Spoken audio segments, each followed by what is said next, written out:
I am Stephanie Mozaleski, and this reflection is for Wednesday, December 9th, 2020. Today I will be reflecting on the first reading, which is from Isaiah chapter 40, verses 25 to 31. This reading I felt spoke perfectly of our current situation right now. We all have our own way of coping with this ongoing pandemic that never seems it's going to end. It will come to an end eventually, and our lives will be back to normalcy. We just need to be patient. Many of you, I'm sure, at one point or another grew weary and faint with all of the changes that became our temporary new norm. Some of us became afraid to see friends and family for fear of spreading COVID-19 to each other, especially those who are immunocompromised. We may have lost our jobs at the beginning of the pandemic and had uncertainties of whether it was even safe to get another job or whether you would even get properly trained due to knowing that many of the businesses had to cut their staff members. I was one of those people.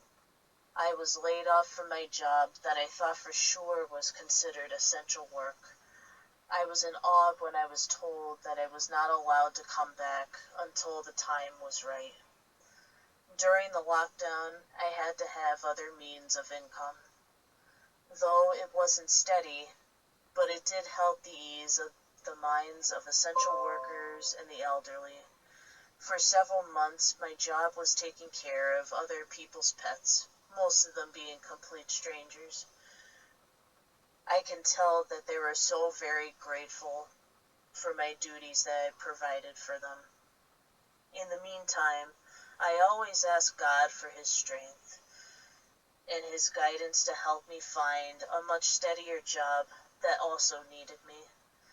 In the summer, I finally landed that good-paying, steady job where I can use my education, knowledge, and now caring for animals that can provide us answers to questions such as whether there's a better treatment out there for certain types of cancer or a way to restore brain function with those with Alzheimer's or dementia. There's always hope. Isn't that what the Advent season is all about? Is the anticipation of Jesus Christ being born and bringing new hope? Like the last verses of the chapter that spoke it beautifully. They had hope in the Lord will renew their strength. They will soar as with eagle's wings. They will run and not grow weary, walk and not grow faint. If we have hope in the Lord, we will get over this pandemic. Christ's birth will bring hope for the new year to come. Keep an eye on those this season that seem to be going through some hardships during these tough times and ask the Lord to give them His strength. It worked for me, so can it for you also. We will get through this. I hope you continue to have a safe and blessed Advent season.